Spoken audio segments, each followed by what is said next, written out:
काम करते हैं। ਅਸੀਂ ਅੱਜ थोड़ा दुआ के उत्ते सीखांगे, पढ़ांगे बाइबल विचों उपदेशक की पोथी सुलेमान द्वारा लिखी गई कहावतां तो बाद की किताब उपदेशक 12 अध्याय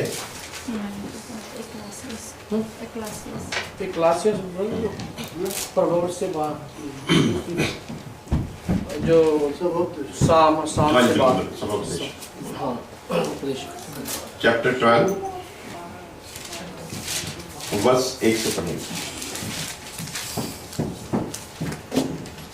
अपनी जवानी दे दिनी अपने करतार नूं चेते रख, जद कि वो माड़े दिन अजे नहीं आए ਅਤੇ ਉਹ ਵਰੇ ਅਜੇ ਨੇੜੇ ਨਹੀਂ ਪੁੱਜੇ ਜਿਨ੍ਹਾਂ ਵਿੱਚ ਤੂੰ ਆਖੇਂਗਾ ਇਹਨਾਂ ਵਿੱਚ ਮੈਨੂੰ ਕੁਝ ਖੁਸ਼ੀ ਨਹੀਂ ਹੈ। Praise the Lord, hallelujah, hallelujah.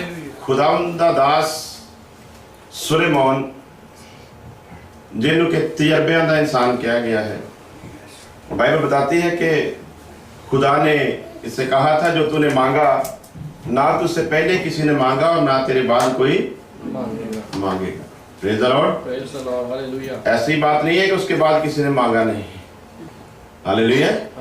हम भी कहते हैं जब दुआ करते हैं कि खुदावंद खुदा हमें भी सुलेमान जैसी बुद्धि दे, और तो फिर खुदा को कह रहा है कि ना तुझसे पहले किसी ने मांगा ना तेरे बाद कोई मांगेगा। तो हम तो मांगते हैं। हालेलुया। तो फिर क्यों लिखा गया कि तुम्हारे बाद ना कोई मांगेगा? हमने तो सिखाया ऐसा कि मांगो, हाँ जी। खुदावंद का कलाम भी कह रहा है कि ना तुझसे पहले किसी ने मांगा और ना तेरे बाद कोई। तो फिर क्या अर्थ है इसका? हम तो दुआ करते हैं और कहते हैं खुदावंद खुदा जैसे तूने सुलेमान को बुद्धि से भरपूर किया, जैसे तूने सुलेमान को ज्ञान से भरपूर किया, वैसे ही तो हमें भी कर दे। तो मांगते नहीं? मांगते।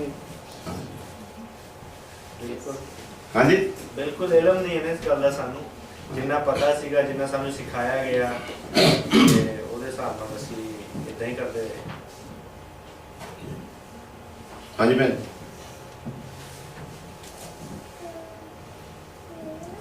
बोलो से सीखते ही हैं, कोई चीज वाली गल। एक केड़ा चैप्टर एक कोई बंदे सुन लब्बा नहीं। सबो उपदेशक उपदेशक कहावतों की किताब जी प्रोवर्ब आ तो अगली किताब है ਉਹਦਾ चैप्टर 12 वर्स पहली फर्स्ट। हाँ जी, ਅਸੀਂ ਸਾਰੇ ਨੇ ਦੁਆ ਨਹੀਂ ਕਰਦੇ, ਹੋਰ ਕੁਝ ਆਪਾਂ ਕਰੀਏ ਨਾ ਕਰੀਏ ਘੱਟੋ ਘੱਟ ਦੁਆ ਤੇ ਕਰਦੇ ਹੀ ਹਾਂ। ਹਾਲੇਲੂਇਆ। ਇਹ ਤੇ ਇੱਕ ਮਸੀਹੀ ਜੀਵਨ ਦਾ ਸਭ ਤੋਂ ਵੱਡਾ ਇੱਕ ਅੰਗ ਹੈ ਔਰ ਇੱਕ ਹਥਿਆਰ ਆ, ਔਰ ਹੁਕਮ ਵੀ ਆ ਜਾਗੋ ਤੇ ਦੁਆ ਕਰੋ। ਅਸੀਂ ਤਾਂ ਮੰਗਦੇ ਕਿ ਸਾਨੂੰ ਆਪਣੇ ਆਪ ਤੇ ਉਹਨਾਂ ਵਿਸ਼ਵਾਸ ਨਹੀਂ ਕਿ ਸਾਡੀ ਇੰਨੀ ਬੁੱਧ ਕੰਮ ਕਰਦੀ ਜਾਂ ਅਕਲ ਸਾਡੀ ਕੰਮ ਕਰਦੀ।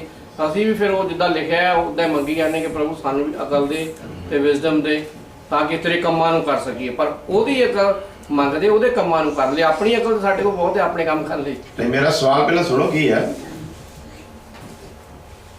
खुदावंद खुदा ने जब सुलेमान ने ये मांगा तब खुदावंद खुदा ने कहा ऐ सुलेमान ना तुझसे पहले ये किसी ने मांगा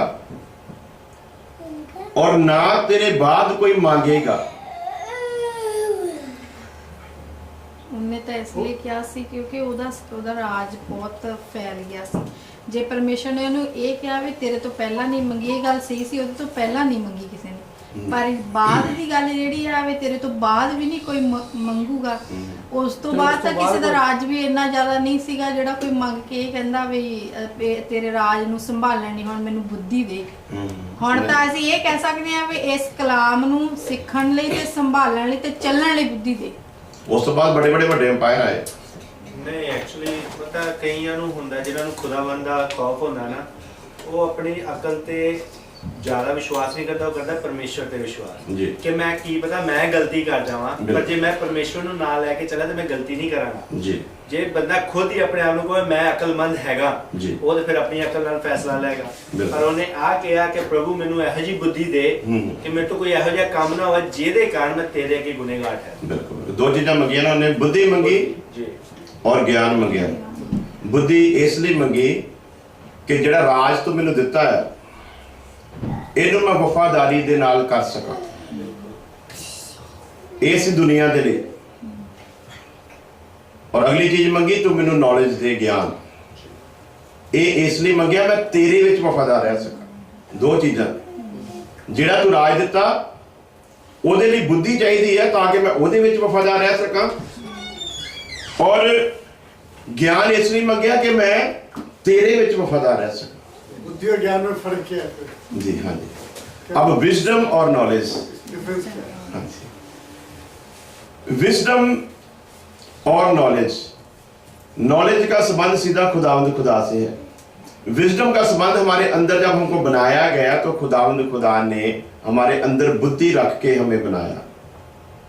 इधर और पिछले दिनों में हम लोगों ने वो जो इधर लगाई हुई थी तस्वीरें, उसमें देखा था कि खुदावंद खुदा ने आत्मा में कौन कौन सी चीज रखी, शरीर में कौन कौन सी चीज रखी और प्राण में कौन कौन सी। जो प्राण में रखी गई है बुद्धि, और बुद्धि को उसने आजाद मर्जी दी कि तू जैसे भी चाहे फैसला कर सकती है। तो सुलेमान से पहले सोल में रखी हुई बुद्धि के द्वारा लोगों ने फैसले किए। जिन्होंने बुद्धि के द्वारा जो उनके सोल में थी उसके द्वारा फैसले किए, उसमें हम देखते हैं कि अब्राहम जैसे इंसान से भी गलतियां हुई। इसहाक जो वायदे की संतान थी उससे भी गलतियां हुई। याकूब जिसके बारे में पहले खुदावंद ने कह दिया था कि ये अपने बड़े पर हुकूमत करेगा, उससे भी गलतियां हुई। अब सुलेमान ने अपने अतीत में जब झांका तो उसे पाया कि मेरे पुरखों से गलतियां हुई हैं, और उन गलतियों का कारण क्या हुआ कि हमारे प्राण में रखी गई जो बुद्धि थी उसको हमने इस्तेमाल किया। लेकिन जो बुद्धि रखी गई थी उसके साथ खुदा ने दो कंडीशनें रख दी थी। आजाद मर्जी जरूर दी थी, लेकिन उसके साथ कंडीशन भी रखी थी, इस आजाद मर्जी से तू मेरी मर्जी के अनुसार भी चल सकता है, और इस आजाद मर्जी के साथ तू अपनी मर्जी से भी चल सकता है। दूसरे शब्द, जब शैतान की बात को हवा ने मान लिया तो शारीरिकता ने जन्म लिया, जिसे शैतान का बच्चा कहा जाता है।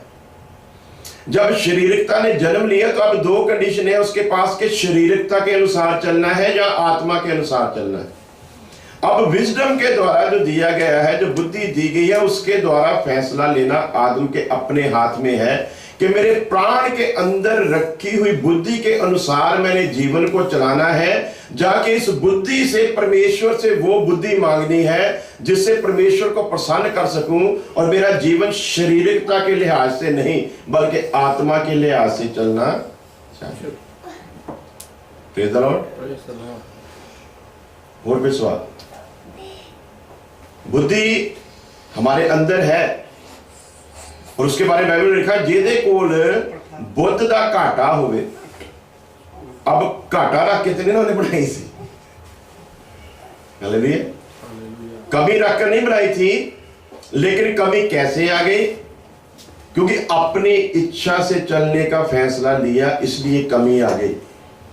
अब क्या कहता है कि जिसके पास बुद्धि की कमी है वो मुझसे मांगे, बिना किसी पक्षपात के, बिना किसी वैर विरोध के, बिना किसी भेदभाव के मैं आराम से उसे दे दूंगा जिसके पास बुद्धि की कमी है। और आज इंसान तो ये मानने के लिए तो तैयार ही नहीं कि मेरे पास बुद्धि की, वो कहता है मेरे से तो बुद्धिमान कोई दुनिया में जैसे मैं चल सकता हूं वैसे कोई चल सकता ही नहीं। हालेलुया। अब सुलेमान को मौका था उस वक्त कहने का, अगर वो हमारी तरह होता तो अब क्या मांगना है? सारी हुकूमत मेरे पास है, पिता का सारा राज मेरे पास है, धन दौलत में मुझसे बड़ा कोई नहीं, इसलिए जब इतना कुछ आ जाता है तो वैसे इंसान खुदा को तो मानता ही नहीं। वो कहता तू कौन सा खुदा है, तू कैसा खुदा है। आगे चलकर देखेंगे हिजकिय्याह बादशाह जिसकी उम्र 15 साल बढ़ा दी गई दुआ के द्वारा, और आगे जाकर किया क्या। अब सुलेमान को पता है कि बुद्धि के बिना राज नहीं हो सकता, और बुद्धि के द्वारा लोगों ने राज किया, लेकिन उस बुद्धि में परमेश्वर की बुद्धि को नहीं रखा तो राज फेल हो गया। अब सुलेमान ने निर्णय लिया है कि जिस दिन भी मैं सुबह उठूंगा और मैं खुदा के तख्त के आगे हर फैसले को लेकर आऊंगा, अपने तख्त के आगे नहीं। तो आज खादिम लोग क्या कहते हैं, जितने फैसले हैं वो इस तख्त के आगे लेकर खड़े होते हैं। कलीसिया के गिरने का कारण क्या है? खादिम जो है वो अपना फैसला लेकर इस पुलपट पर आता है। मिसाल के तौर पर ये लिखा हुआ कलाम है, जब मैंने इसे लिखा तो जो मेरे अंदर बुद्धि है उसको मैंने इस्तेमाल किया। जब इसको लिखकर कंप्लीट कर दिया, फिर इसके ऊपर दुआ की कि खुदा तेरे कलाम में जो कुछ लिखा है उसके अनुसार मैंने ये आयत ली है। अब मुझे नहीं पता कि कलीसिया की क्या जरूरत है, इसलिए मैं ना बात करूं बल्कि तेरा पाकरू बात करे। अब जब पाकरू बात करेगा तो उसकी भी एक निशानी है। यदि तो जो प्लान मैंने किया है उसी हिसाब से बोलता हूं तो मेरी बुद्धि काम कर रही है। यदि यहां पर आते वक्त जैसे ही पुलपट पर खड़ा हुआ तो जितना विजन था वो बदल गया, तो इसका मतलब जो दुआ की थी उसका असर शुरू हो गया। मैं ना बोलूं बल्कि तेरा रूप। ये दुआ करनी अलग बात है, लेकिन उसके अनुसार चलना अलग बात। इसमें बड़ा मटेरियल खुदा ने रखा, और मुझे उम्मीद है कि वो मुझसे भी बात करेगा और आपसे भी करेगा, मुझको भी सिखाएगा और आपको भी सिखाएगा। हालेलुया। तो बुद्धि के द्वारा जब हम इस्तेमाल अपने आप को करते, सुलेमान ने यह फैसला किया कि मैं जो भी फैसला करूंगा अपनी बुद्धि से नहीं करूंगा। थोड़ा पानी ले, अपनी बुद्धि के अनुसार नहीं करूंगा। तबीयत काफी दिनों से खराब है, इसलिए बोलने में थोड़ी प्रॉब्लम है। तख्त पर बैठना है सुलेमान ने, लेकिन फैसला नहीं करना। Praise the Lord. बादशाह है, लेकिन अपनी ओर से फैसला कोई भी नहीं। अमेरिका पूरे दुनिया में फेमस हो गया और उसकी करेंसी वर्ल्ड बिजनेस के लिए इस्तेमाल की गई। कारण क्या हुआ? बुद्धिजीवी थे। पहले यहां पर धार्मिकता बहुत ही, आज का अमेरिका जो हम देख रहे हैं ये अमेरिका ऐसा नहीं था। आज का जो कल्चर हम देख रहे हैं अमेरिका का, ये कल्चर भी नहीं था। गंदा कल्चर हमारे देश का था, इनका कोई गंदा कल्चर नहीं था।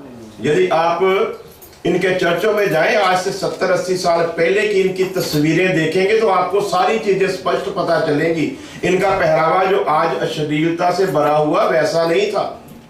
हमारा तो विदेश कहता है कि हमारे पश्चिमी पहरावा आ गया है। पश्चिमी पहरावा नहीं, पूर्वी पहरावा पश्चिम में आया है। यदि इतिहास को पढ़े तो पता चलेगा कि पूर्वी पहरावे ने पश्चिम को खराब किया, पश्चिम का पहरावा खराब नहीं था। इनकी औरतों का जिस्म पूरा ढका हुआ होता था, जैसे आज है वैसा नहीं था। पिछले समय का गौर करें, हर कॉर्नर पर चर्च है। कारण क्या है? अगर लोग नहीं थे चर्चों में आने वाले तो चर्च कैसे बन गए? इतने चर्च हैं यहां पर जो भी बंद पड़े हैं। तो इसका मतलब अब हम अगर इधर कोई चर्च बनाते हैं तो लोगों के हिसाब से ही बनाएंगे ना। तो हर कॉर्नर पर चर्च क्यों बन गया? इसका मतलब इनके जो पुरख थे वो इस पीढ़ी से अलग थे। अगर मेरी बात पर यकीन हो तो इनके चर्च जो पुराने चर्च है ना, 100-200 साल पुराने, वहां पर जाएं, इनकी पुरानी तस्वीरें उधर लगी उनके पुरखों की, वहां पर देखें कि औरत आपको नंगी मिलती है। पूरी ड्रेस है, पूरी कंप्लीट ड्रेस, पूरा जिस्म ढका हुआ है। क्यों ऐसा हुआ? अमेरिका का डॉलर बढ़ गया, इन्होंने जब करेंसी को बनाया तो एक बात ही लिख दी कि हमारा भरोसा खुदा पर है। और जो लिखने वाला था वो प्रभु यीशु मसीह को मानने वाला था। उसने कहा यदि डॉलर पर भरोसा रखोगे तो बर्बाद हो जाओगे, डॉलर के बिना चलेगा नहीं, पर डॉलर को चलाने वाले को लेकर चलोगे तो फिर कामयाब होगे। हालेलुया। जॉनी रिब ने बड़ी जबरदस्त बात कही थी जब हमारे इधर आए थे कि लोग कहते हैं कि वक्त के साथ चलो, वक्त के साथ चलो, वक्त के साथ चलो। तो उसने कहा भैया ये कौन सी बड़ी बात है, वक्त के साथ तो सारी दुनिया चलती है, उसके साथ चलो जो वक्त को चलाता है, तो वक्त तो अपने आप तुम्हारे साथ चलेगा। सुलेमान को जब हम देखते हैं और अमेरिका की इस पॉलिसी को देखते हैं तो बड़ी सारी बातें हमारे सामने क्लियर होती हैं। सुलेमान ने एक ही फैसला लिया कि मैं फैसला नहीं करूंगा, मेरा जो भी फैसला होगा वो तेरी ओर से होगा। अब वहां पर डीपली जाएंगे, यदि कलाम पढ़ते हैं, यदि पढ़ते नहीं फिर तो आपको पता ही नहीं चलेगा। फिर तो मैं जो कह दूंगा वो भी ठीक है, कोई और कह देगा वो भी ठीक है, लेकिन जब यदि पढ़ते हैं तो वहां पर देखिए कि क्या लिखा है। उसी बात में, उसी चैप्टर में कोई बात ऐसी है नहीं जो क्लियर नहीं होती। क्या दुआ कर रहा है? तेरा कोई भी बंदा तेरे इस भवन की तरफ देखकर, मेरी तरफ नहीं, बादशाह है, किसी को कोई प्रॉब्लम है, यदि ईमानदार बादशाह है, उसको कोई मुसीबत है, तो वो तो दुनिया की मुसीबत हल कर सकता है ना। महाराजा रणजीत सिंह के बारे में हम पढ़ते हैं कि उसको पारस का दर्जा दिया गया था। तो लोग कहते हैं ये पारस है, तो पारस का अर्थ था कि जिसके साथ कोई चीज रगड़ी जाए वो सोना बन जाएगी। तो एक गरीब औरत अपने घर का रोटी पकाने वाला तवा लेकर उसके जाकर पैरों के साथ रगड़ने लगी। उसने कहा ये बीबी ये तू क्या कर रही है? उसने कहा मुझे किसी ने बताया है कि तू पारस है और तुझसे रगड़ने वाली हर चीज सोना बन जाती है। तो महाराजा रणजीत सिंह ने उस औरत के विश्वास को देखकर अपने सिपाहियों से कहा इसके तवे के तोल जितना एक सोने का तवा बनाकर इसे। अब गहराई से सोचे तो इसका मीनिंग क्या है? यदि सुलेमान बादशाह जिसका जस पूरी दुनिया में फैल चुका था, जिसका नाम फैल चुका था, शबा की रानी उस वक्त दुनिया में मशहूर थी, जब उसके सारे इंतजाम और उसकी अक्ल और बुद्धि के बारे में सुना तो वहां से बकायदा बहुत सारे नजरानों के साथ वो सुलेमान बादशाह से मिलने के लिए आए। वो सुलेमान खुदा से क्यों कह रहा है कि खुदा मैं तेरे आगे बेनती करता हूं, यदि तेरा कोई बंदा किसी मुसीबत में हो और यदि वो तुझसे दुआ करे तो तू स्वर्ग से उसकी बात को सुनकर उसकी दुआ का जवाब देना। वो ये भी कह सकता था कि ऐ खुदा तुम मुझे ऐसा बना कि तेरे तक किसी को जरूरत ही ना पड़े, मैं ही सबकी जरूरतें पूरी करता, जो भी इस भवन में आए, तेरे भवन में नहीं मेरे भवन में। भवन तो दो बने थे ना, एक परमेश्वर का भवन, अपना भवन बनाने से पहले, फिर अपना भवन।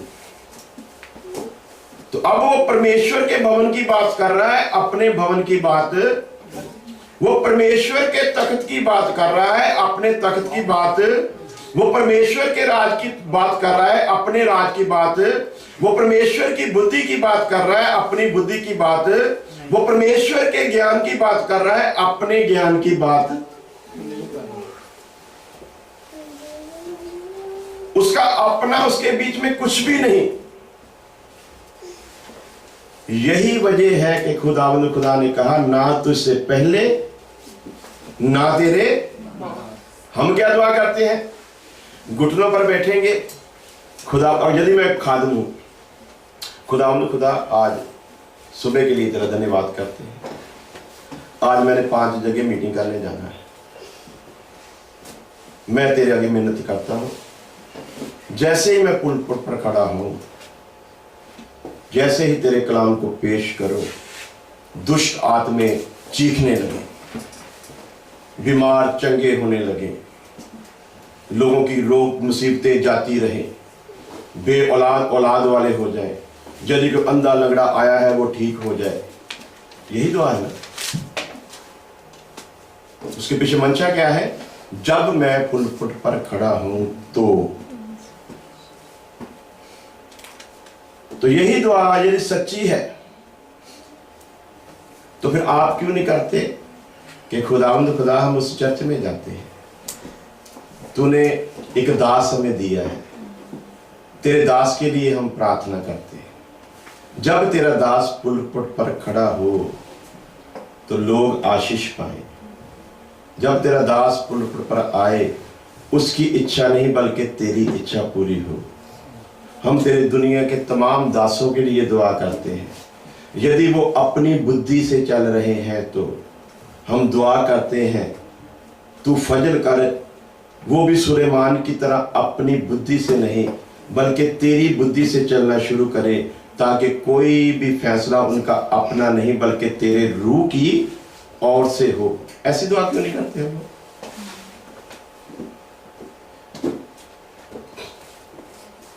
ना तुझसे पहले ना तेरे बाद खुदावंद खुदा हमारी नीयत को देखता है। किस नीयत से मांगा गया है वो जानता है, इसलिए वो कहता है, जो कहता है कि मांगो तो मिलेगा, वही खुदा अब क्या कहता है?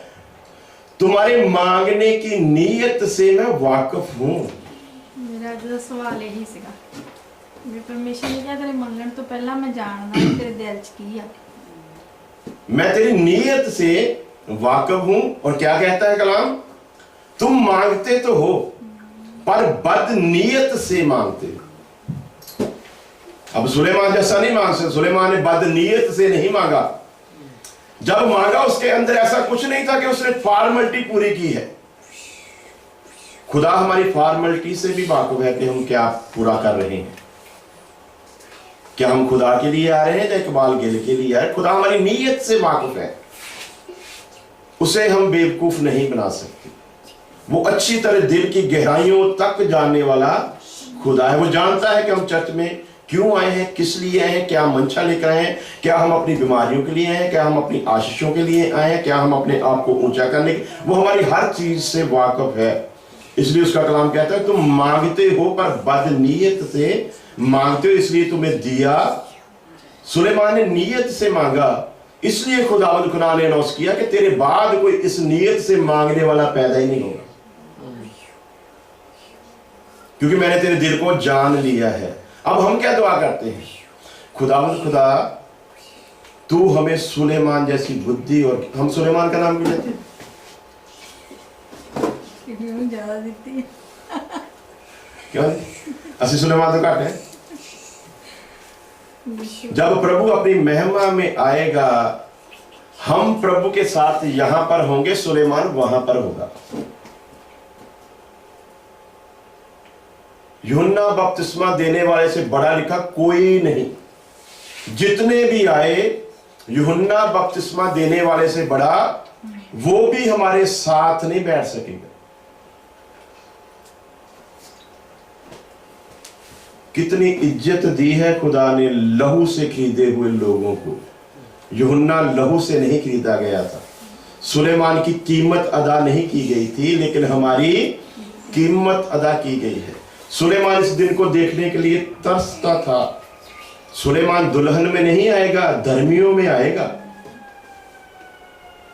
दुल्हन में आप होंगे या हम होंगे, वो नहीं हो सकते।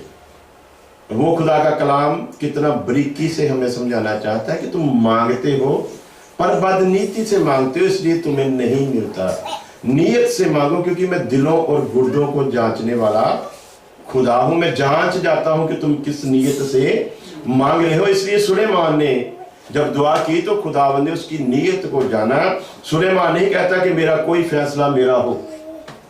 सुलेमान नहीं कहता कि मेरे नाम को इज्जत मिले।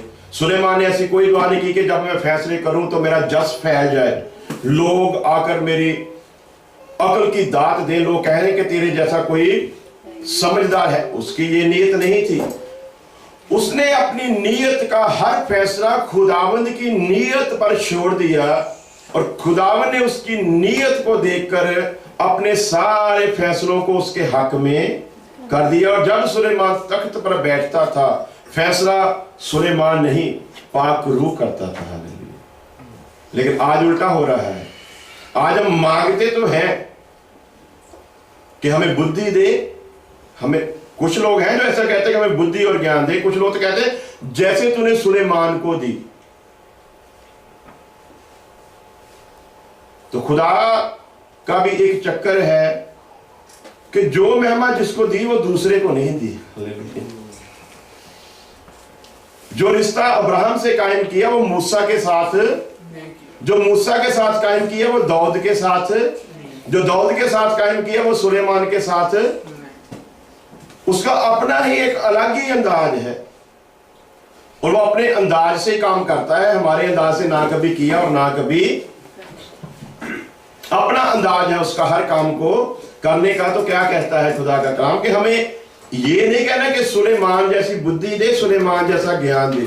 वो तो फिर सुलेमान का हो गया ना।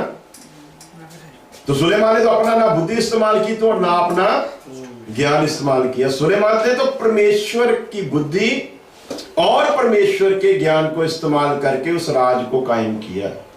और अब हमें क्या मांगना है? हमें भी यही मांग, सुलेमान की बुद्धि नहीं मांगनी, हमें परमेश्वर से सीधी बात करनी है, क्योंकि हमारा रिश्ता जो है परमेश्वर के साथ सीधा है। बीच में सुलेमान को लाने की जरूरत नहीं। जैसे हमारे पुराने पुरख जो रहते थे वो दुआ करते थे, अब्राहम इसहाक याकूब के खुदा, उसको पता नहीं मेरा भी खुदा है। तो एक रीत चली, वैसा ही लोगों ने कहना शुरू कर दिया। अब कीमत देकर खरीदे गए हम लोग जो है वो मसीह से एक जबरदस्त रिश्ता बना है हमारा। वो दुल्हन नहीं थे, हम दुल्हन है। और पत्नी का अधिकार है कि पति की जेब से वो जबरदस्ती भी पैसा निकाल सकती है, बिना पूछे निकाल भी ले, खर्च करके बता भी सकती है कि मैंने निकाला था और खर्च कर दिया है। हालेलुया। तो पति ज्यादा से ज्यादा यही कह सकता है कि कम से कम थोड़ा मुझसे पूछ लेना था, बाकी कुछ इससे ज्यादा आगे बात बढ़ेगी। हक का पता होना चाहिए ना हमको, दुआ करते वक्त हक का पता होना चाहिए।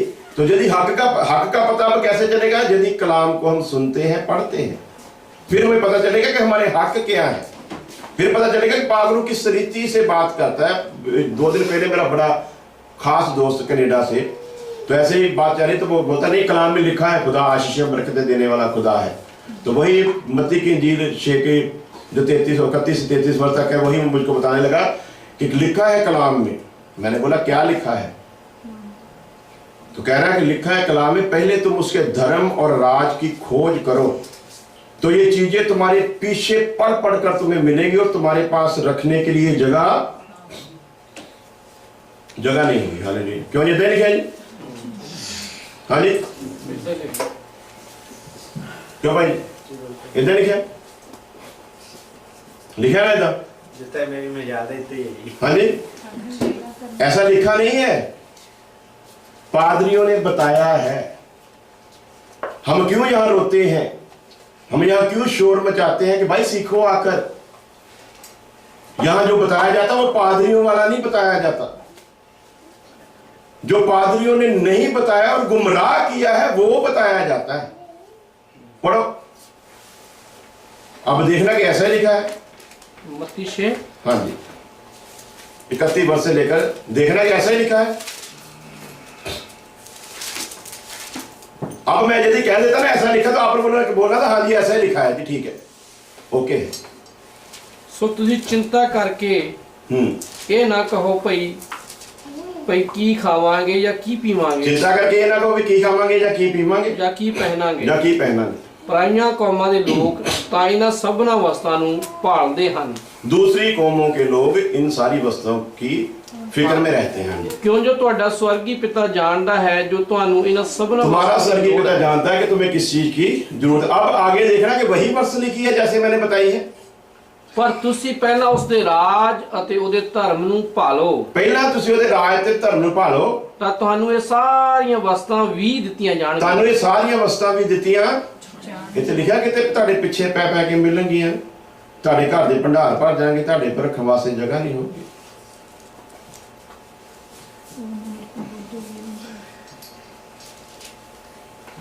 अब किसी की YouTube पर देख लो, जो बनाई हुई उन्होंने डाली हुई है, जब भी पादरी प्रचार करता है वो इस वर्ष को इसी रीति से पेश करता है। और हमारी हालत पता है कैसी है? अभी गुस्सा लगेगा, लेकिन मैंने कैप्टन सैमुअल से एक बात सीखी, किसी को गुस्सा लगे तो लगे, जिसको गुस्सा लगना है वो कलाम में चलने वाला, उसका चले जाना बेहतर है कलीसिया में रहने से। तो हमारी हालत पता भी कैसी हुई है? क्यों मैंने ये वर्ष को इसके साथ इसका संबंध नहीं है, लेकिन क्यों इस वर्ष को लिया?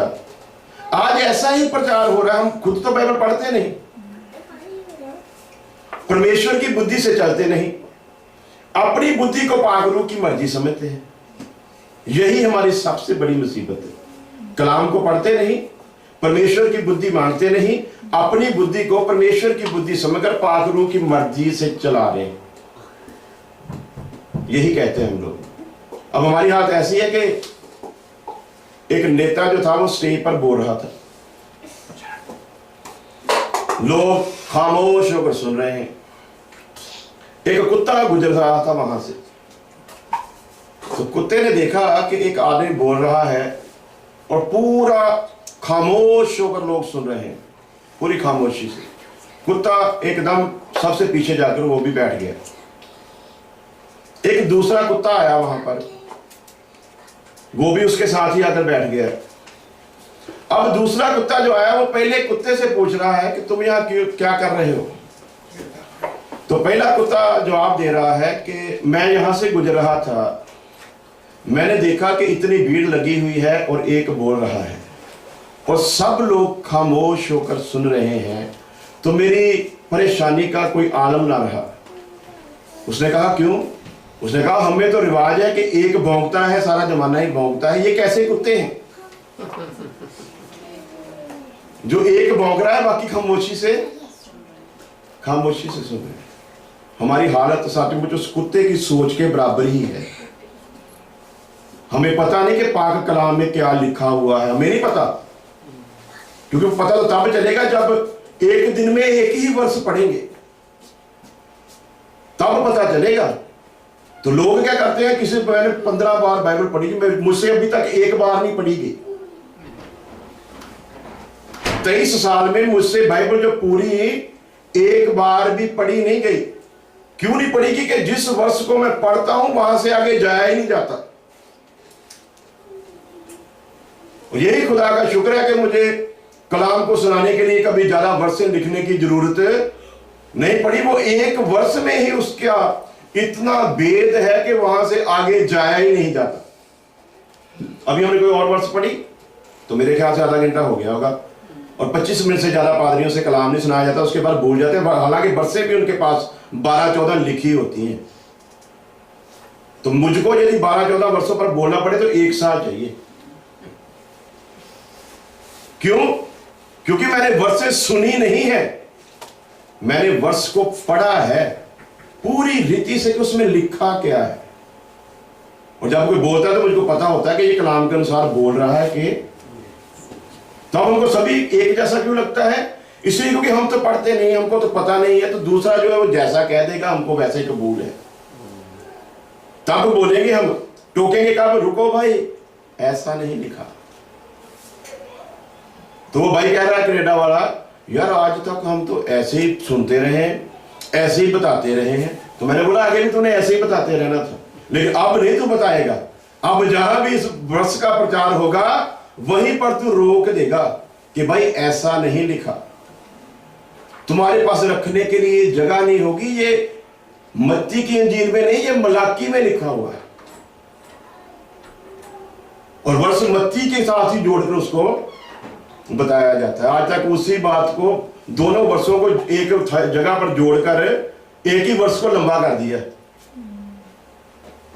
मलाकी की किताब में जहां दसवंत का 10वें हिस्से का जिक्र आया, जो इस्राएलियों के लिए हुक्म था, वहां पर यह बात लिखी है कि यदि तू ईमानदारी के साथ अपना 10वां हिस्सा मेरे मोदी खाने में लेकर आएगा तो मैं तुम्हें इतनी आशीष दूंगा कि तुम्हारे पास रखने को भी जगह।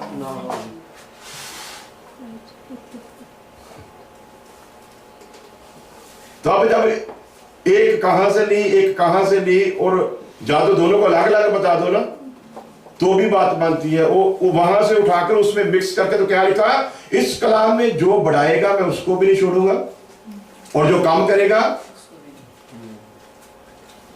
तो ये बढ़ाना नहीं हुआ कि वर्ष वैसी है नहीं और हमने वैसी कर दी है।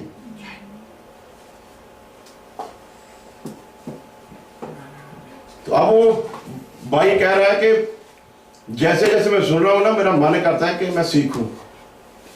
तो अभी खुदा के फजल से 7 दिन के लिए मैं कनाडा जा रहा हूं, इसी मिशन को लेकर के, कम से कम वहां पर भी लोगों को सच का पता चल सके।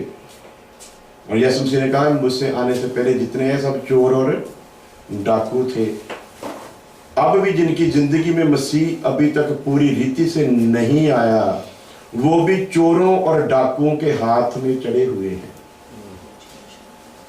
और पाक रूप आए हुए इंसान का सबसे पहला मिशन चोर और डाकुओं से उन्हें बचाकर सेफ जगह पर लेकर आना है। यदि नहीं लाते तो हम पर भी सजा आएगी। जो डाकुओं से घायल हुए, पिछले दिनों में हम सीख रहे थे कि सामरी को मारकर फेंक गए, वो जो यरूशलेम से यरीहो की तरफ जा रहा है उसको मारकर फेंक गए। सामरी आकर उसे उठाकर सरा में लेकर गया, पहले वहां पर उसके जख्मों को धोया, फिर सरा में लेकर गया। वहां पर जाकर फिर उसकी इस रात भर सेवा की और जाते वक्त उसने 2 सिक्के दी और कहा कि इसकी देखभाल अच्छी तरह से करना, जब मैं वापस आऊंगा यदि तेरी ओर से कुछ लग भी जाएगा तो मैं वो भी अदा कर दूंगा।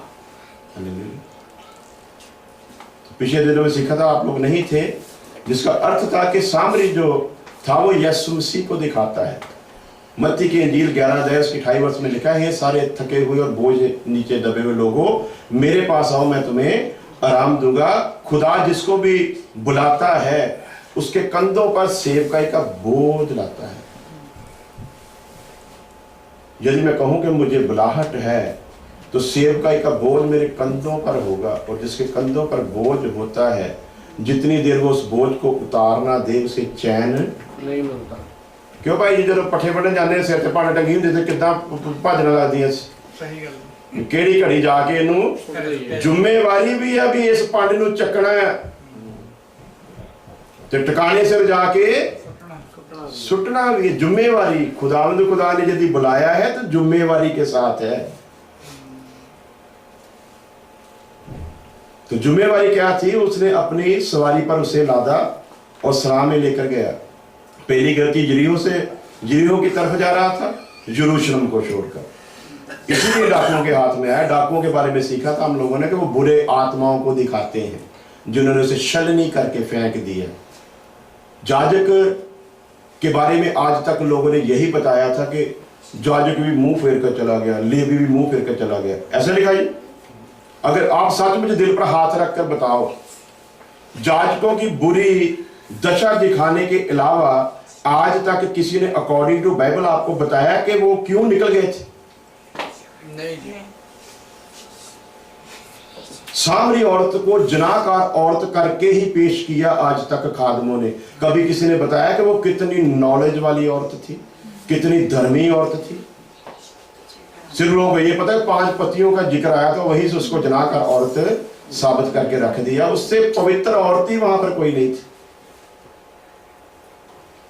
और जितनी तलाश थी उसको, शायद मरियम भी उसके सामने कुछ नहीं। जाजक निकल गया जी, लेवी निकल गया जी, बस यही पता है कि वो निकल गए। क्यों निकल गए?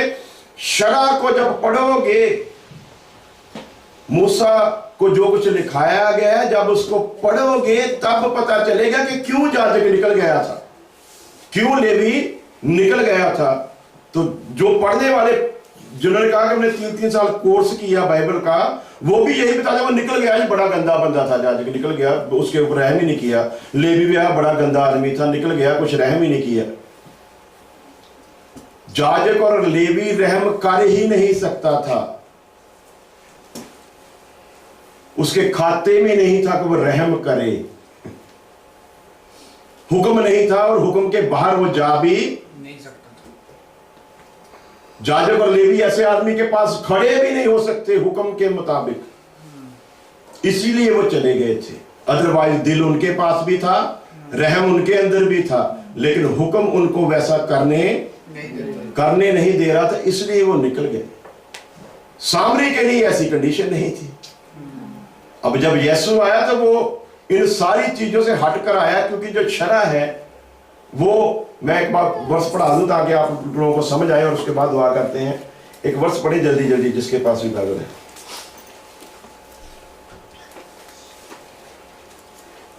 गलातियों 3 अध्याय उसकी 22 से 25 वर्ष तक।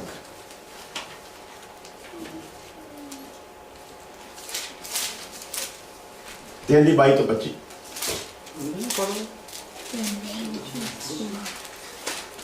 गलातियों 3:22 तो 25। क्यों हम लोग कहते हैं कि बाइबल को पढ़ो, क्यों कहते हैं कि सीखो? बेशक आप विश्वासी के तौर पर काम करो, बेशक आप एवेंजलिस्ट के तौर पर काम करो, बेशक आप एक खादम के तौर पर काम करो, सीख कर जाओगे तो खुदा खुश होगा और आशीष मिलेगी। बिना सीखे हुए जाओगे, खुदा नाराज होगा और सजा आएगी। पढ़ेंगे 3:22 से लेकर 25 तक। परंतु पवित्र शास्त्र ने सबको पाप के अधीन कर दिया। ध्यान करना जी, वर्ष को पूरी ध्यान से सुनना। क्या लिखा है जी यहाँ पर? पवित्र शास्त्र ने सबको पाप के अधीन कर दिया। पवित्र शास्त्र ने सबको किसके अधीन किया जी? पवित्र शास्त्र किसको कहा जाता है? पुरानी शरह को, मूसा की लिखी हुई किताब, जिसमें खुदा ने अपने हुक्म रखे थे, उसे पवित्र शास्त्र करके बयान किया जाता। और पवित्र शास्त्र ने पाप से आजाद नहीं करवाया। क्या लिखा जी? अधीन कर दिया। अब यदि पढ़ेंगे वर्षों को तो तभी पता चलेगा ना। तो हम लोग जब बहस करते क्या लिखे थे, वो वहां पर लिखा नहीं, वहां पर लिखा नहीं शरा, ये यहां लिखा नहीं शरा, ये नहीं कहती शरा, वो नहीं। शरा का तो हमारे साथ कोई संबंध ही नहीं है। अब उसका पता तब चलेगा यदि हम लोग सीखेंगे, यदि हम लोग पढ़ेंगे, यदि हमारे अंदर मादा होगा कि हमने यीशु के लिए कुछ करना है। यदि नाम को रोशन करना है वो तो बहुत है, यदि यीशु के नाम को रोशन करना है तो फिर सीखना पड़ेगा। तो क्या लिखा है? परंतु पवित्र शास्त्र ने सबको पाप के अधीन कर दिया। पवित्र शास्त्र ने यानी कि शरह ने सबको किसके अधीन कर दिया? ये कैसा ऑर्डर था? एक चीज खुदा की ओर से दी जा रही है, और जो दी जा रही है वो हमको पाप के अधीन कर रही है, पाप से आजाद। आगे पढ़ेंगे। ताकि वह प्रतिज्ञा जिसका आधार यीशु मसीह पर विश्वास करना है, विश्वास करने वाले के लिए पूरी हो जाए। हालेलुया। क्यों पाप दे अधीन किया गया? इसलिए किया गया यीशु समझ आ सके। जे अधीन ना किया जाता तो यीशु समझ आवे, इस करके शरह दी गई कि वो सानू पाप दे अधीन करके सजा दे। हालेलुया। माफ नहीं कर सकती, माफ करने वाले की पहचान हो सके, इसलिए सजा देने वाली चीज दी गई। आगे पढ़ाइए। पर विश्वास के आने से पहले व्यवस्था की अधीनता में हमारी रखवाली होती थी। हाँ जी, अब देखो आगे और क्या क्लियर करता है। विश्वास आने से पहले शरह बुरी नहीं थी। साथ में ये भी ध्यान रखना, क्योंकि जिनके लिए दी गई थी उनके लिए वो खास वजह थी। विश्वास के आने से पहले शरह इसलिए दी गई कि वो हमारी रखवाली कर सके। किस लिए दी गई जी? हमारी रखवाली के लिए। जेल में जब आदमी होता तो रखवाली होती है ना, उसकी चारों तरफ पैरे लगे होते हैं। वो किसी को एक स्केट थे, उसमें वो उसको आशीष देती है माँ बेटे को। बेटा बोलता मेरे को आशीष दे माँ, तो बोलती माँ बोलती है जा बेटा तुझे मैं आशीष देती हूँ, तेरा इतना नाम हो, तेरी इतनी इज्जत हो कि पुलिस की गाड़ियां तेरे आगे पीछे घूमती फिरे, बड़ा होकर वो डाकू बन गया।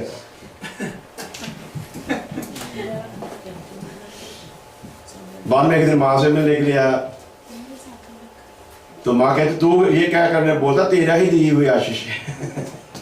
तूने ही कहा था कि पुलिस की गाड़ियां तेरे आगे पीछे घूमे, तो वही तूने जो कहा वही। अब बात के पीछे भी एक वजह होती है जिसे जानना बड़ा जरूरी है। गुंडागर्दी के ज़माने में ऐसे ही हमको भी एक बार पुलिस ने घेर लिया। हमारे आगे भी गाड़ियाँ, हमारे पीछे भी गाड़ियाँ, हम कहीं घूमने के लिए जा रहे थे और जब उन्होंने घेर लिया तो मैंने एक बात का मुझे बड़ा फख्र था कि इकबाल ने घेर, तू शुक्र मना के तुझे पकड़ने के लिए कम से कम पुलिस की 25-30 गाड़ियाँ आई हैं। तो बाद में पता लगा 2 स्टेटों के सीएम थे, तो उन्होंने वहां से एक दूसरे से विदा होना था, तो हमारा खून ऐसे सो गया था। चोर लोग कहते अपना पाला।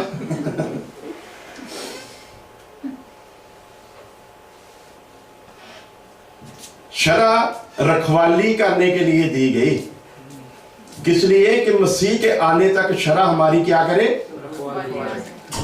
थे जेल में, थे कैद में, थे सजा में, पाप के अधीन ही थे, लेकिन शरा को चारों तरफ से घेरा डलवा दिया परमेश्वर ने कि असली के आने तक उसके अंदर सुरक्षित रहे। हालेलुया। आगे पढ़ेंगे। और उस विश्वास के आने तक जो प्रकट होने वाला था, हम उसके बंधन में रहे। हालेलुया। उस विश्वास के जो आने वाला था, उसके प्रकट होने तक हम उसके बंधन में रहे। ठीक है जी। क्या कहा था पहले? जेल में इंसान होता है लेकिन रक्षा के अंदर ही होता है। तो हम कहां थे जेल में। रखवाली भी हो रही थी। रखवाली इसलिए हो रही थी कि जो आने वाला है, जिस पर विश्वास लाना है, उस पे विश्वास लाने के कारण हम उसके बंधन में। ये वर्षे 50 बार आपने पढ़ी होंगी, तो कभी यहां तक विचार किया? नहीं। पढ़ते हैं, निकल जाते हैं, क्योंकि हमको तो बाइबल पढ़ना है। विचार नहीं करना, बस सुबह उठना कोई फॉर्मेलिटी करनी है ना। क्रिश्चियन है ना, तो सुबह उठना नहाना भी है। ठीक है। एक फटाफट जल्दी से, तो कोई काम की भी टेंशन होती, सवारी ने निकल जाए। मेरा थोड़ा वही करता वा, वो दुआ बैठ के तुम दीदी होनी नहीं। सवेरे उठना धन्यवाद नाल काम करिए, धन्यवाद करते, नहा लेना, धन्यवाद करते, रोटी खा लेना, धन्यवाद करके एंड ते बड़ा प्रार्थना, प्रभु जी धन्यवाद, सारी दुआ होगी पूरी करी। हाँ मैं को करी दुआ, वो तो मेरे को बैग हमारा अंदाज ही ऐसा है। मजबूरी क्या है हमारी कि हम लोग जल्दी में है ना, तो दुआ भी जल्दी करते हैं, नहाते भी। फॉर्मेलिटी करनी को क्रिश्चियन है, अगर ये नहीं करेंगे तो खुदा नाराज होगा। तो जल्दी नहाना भी है, दुआ भी करनी है, बाइबल भी पढ़नी है, तो जल्दी पढ़ के एक फॉर्मेलिटी पूरी करनी। इससे ज्यादा कुछ भी, दुआ भी फॉर्मेलिटी, कलाम भी फॉर्मेलिटी। सही गल है।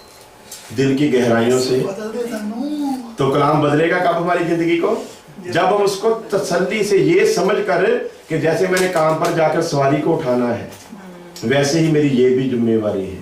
जैसे सवारी को बिठाकर मैंने खुश करना है ताकि वो मुझको टिप दे, उसी तरह ये भी मेरी जिम्मेवारी है कि कलाम को खुदा की रीति से पढ़ूं ताकि वो मुझसे खुश हो और मुझे टिप दे। अब दुनिया की टिप से लेने के लिए तो हम सब कुछ करते हैं। गाड़ी को अच्छी तरह साफ करते हैं, कहीं मिट्टी ना रह जाए, सीट को भी अच्छी तरह साफ करते हैं, फिर सोचते हैं कि जो सवारी पीछे बैठी है झटके भी ना उसको लगे, आराम से लेकर जाए। जितना खुश होगा उतनी बड़ी टिप मिलेगी। खुदा भी जितना खुश होगा उतनी बड़ी टिप मिलेगी। हालेलुया। हालेलुया। तो टिप लेने के लिए जैसा वो चाहता है वैसा